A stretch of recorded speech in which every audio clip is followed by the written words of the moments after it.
BBOR, Black Box Online Radio, coming to you from West Virginia. Now, it is the summertime, and baseball season is in full swing. We got the playoffs coming up right around the corner. And one of the things that I wanted to do was I wanted to just kind of listen to some more stuff from like kind of the older days of baseball. And I found an interview with Ed Kranepool, who used to play for the New York Mets. I'm from West Virginia, though. I'm not a Mets fan, but I'll listen to anything from, baseball, the 1950s, 60s, even earlier.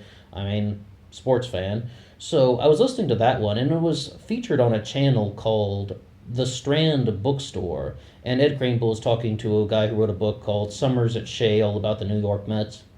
And one of the suggested videos that came up from the same channel, Strand Bookstore, was Mark Jacobson and Pale Horse Rider. Not only is this book about William Cooper, author of Behold a Pale Horse, but this is also one that I have read in the past. We've done uploads on this channel about Pale Horse Rider and Mark Jacobson.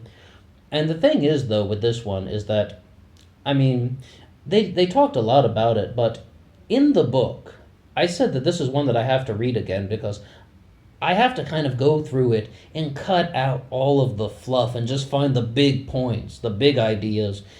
I know the guy spent years of his life writing this thing, as they said in the discussion that I heard today, but there's a lot of fluff. When people write 200, 300, 400-page books, sometimes they get really kind of gratuitous with certain explanations, and it just kind of like really expands the thing into something bigger than it should be. But sometimes people have word limits and they have quotas. All right, publishing has its own sort of politics.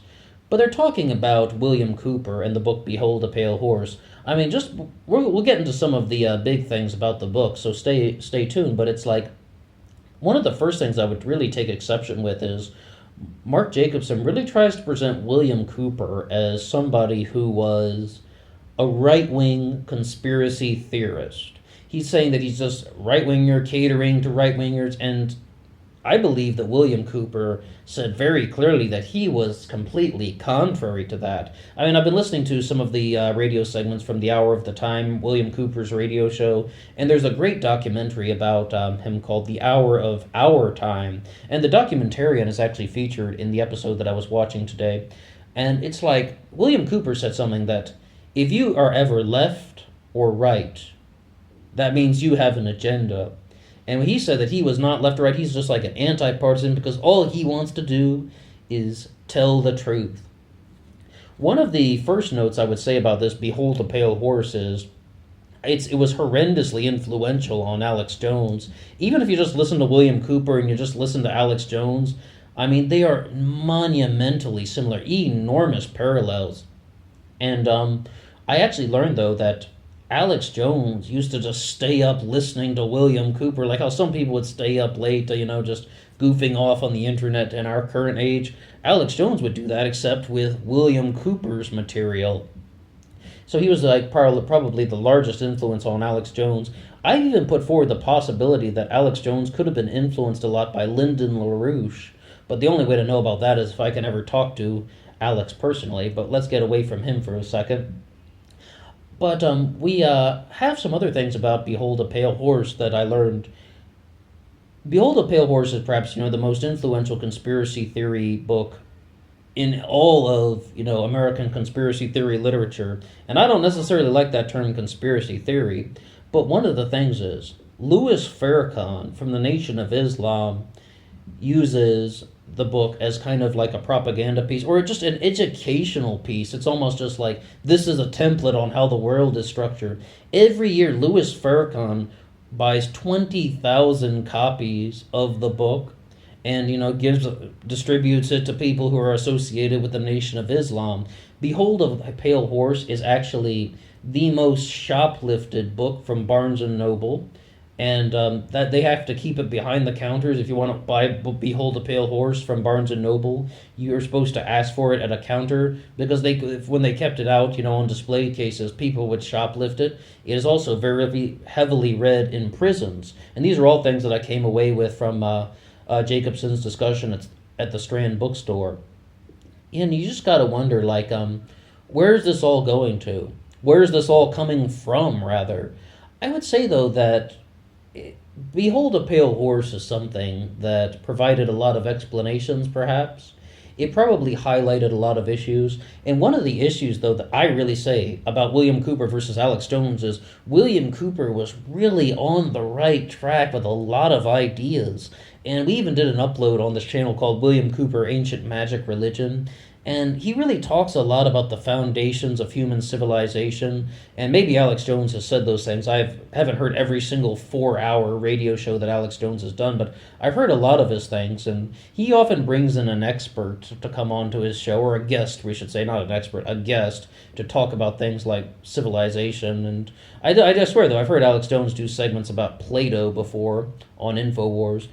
But with William Cooper, he could talk about how kind of societies had developed and how civilization evolved from one thing to another, and he could just kind of really tie it into even and of course the Bible, because behold a pale horse comes to us from Revelation, the pale horse, the fourth horse of the apocalypse, spreading chaos around the earth.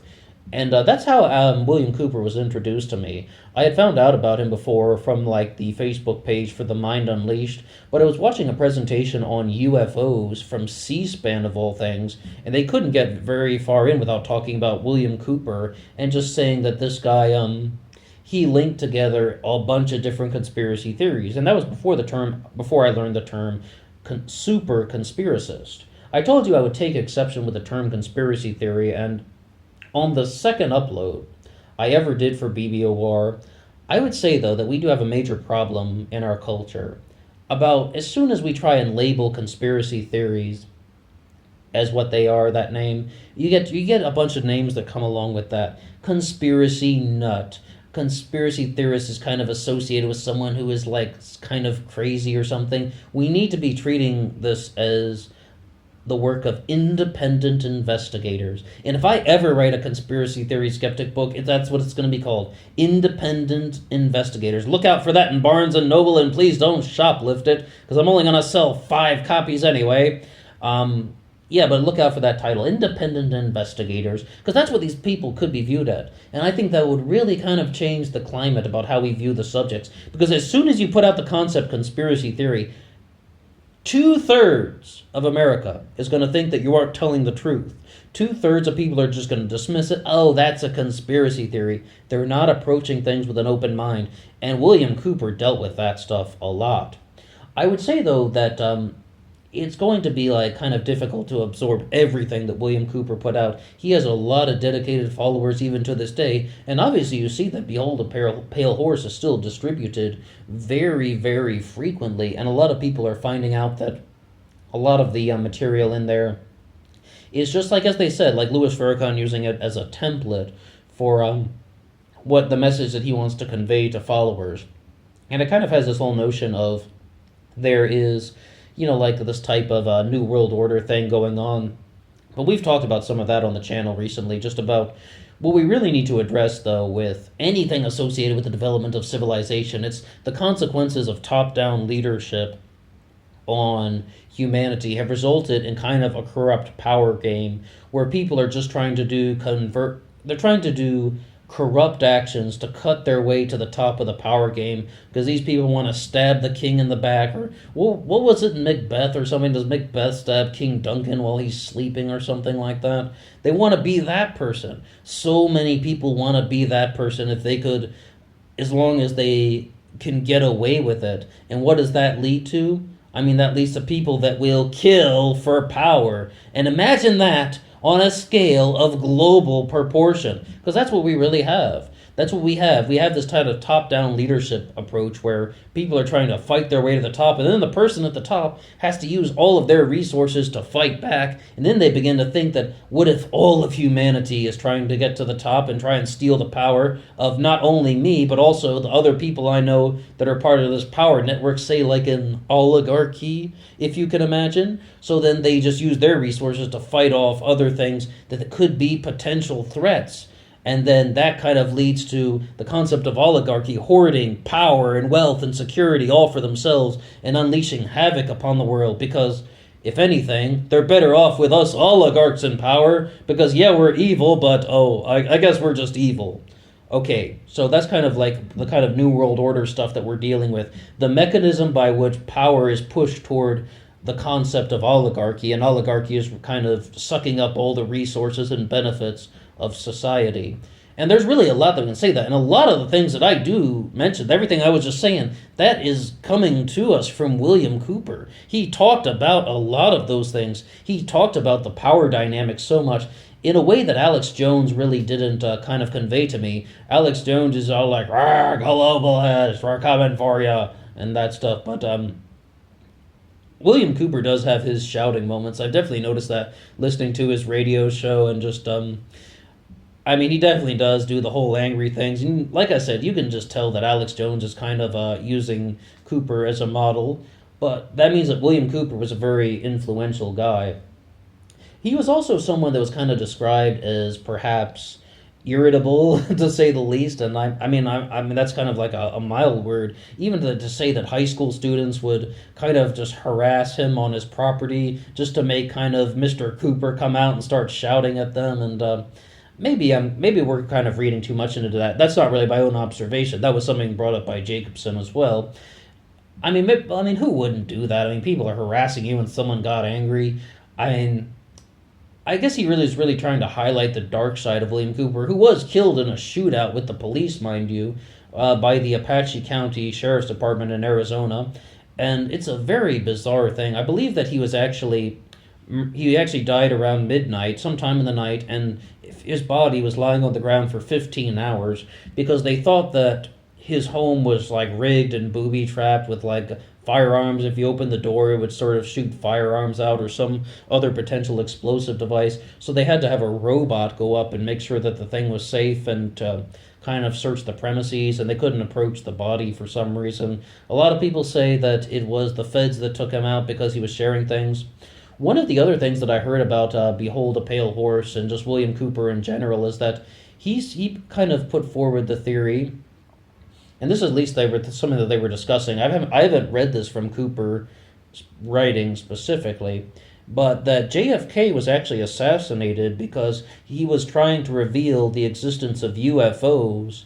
He was trying to reveal the existence of alien contact, and that's why he was assassinated. And I mean, that's kind of what they were really putting forward. I hadn't heard that exact theory before, but the Illuminati stuff I think is very, very strong coming from William Cooper because it really relates to the types of kind of New World Order problems that we have with civilization and such. I mean, yes, they're really just talking about how certain groups and certain aspects of society are doing secret, hidden like activities. They have a secret hidden agenda that is kind of about getting all the power for a certain group of people. I mean, this is kind of the basic nutshell version of something like the neocons, neoconservatism. The only way to preserve democracy is by going to war because if we have the power, well, I mean, we're going to be better off than some other person having the power. I mean, I do mean better off. They think that this would actually be somewhat of a good thing to have. As opposed, if somebody else had the power, they would be a way worse leader than we are. So we have to keep the power for themselves. And if somebody is kind of rising up just a little bit in the power dynamic, we need to go to war and crush them because they're going to be way more tyrannical than we are. But do they actually believe that? I don't think so. I was actually listening to a presentation about John Bolton, who's one of the most famous neoconservatives. He's a very famous person attributed to neoconservatism. And what they're sort of just saying is that John Bolton has contempt for everyone, but he was actually somebody who was really smart and learned how to kind of manipulate his way to the top. I mean, National Security Advisor, also Henry Kissinger has almost the same story. Zbigniew Brzezinski almost has the same story. But to get back to William Cooper, when he addresses kind of who's involved with the Illuminati and such, you can call it the Illuminati, you can call it the kind of cabal of globalists. The big thing to remember is the people are meaningless. It's about the dynamic that pushes power to the certain group of people. And until we kind of break that mechanism, things are never going to change because the power is not for the people. What is all this stuff about empowerment, power to we the people? Look at these politicians throwing those things out there. The system is completely rigged against people who do not have power. Power is horrendously valuable. And that's what it is, because if everybody were the same, then there wouldn't be a powerful group. If everybody were the same, there wouldn't be any sort of oligarchy. And I would never go as far as to say something like socialism or communism. Absolutely not. But what we can say is our current situation sucks, and our current situation is not very beneficial. But I would say, though, one concluding note that the guy, Mark Jacobson, who was giving this presentation about William Cooper, said that no one could ever write a book about Alex Jones because he's too much of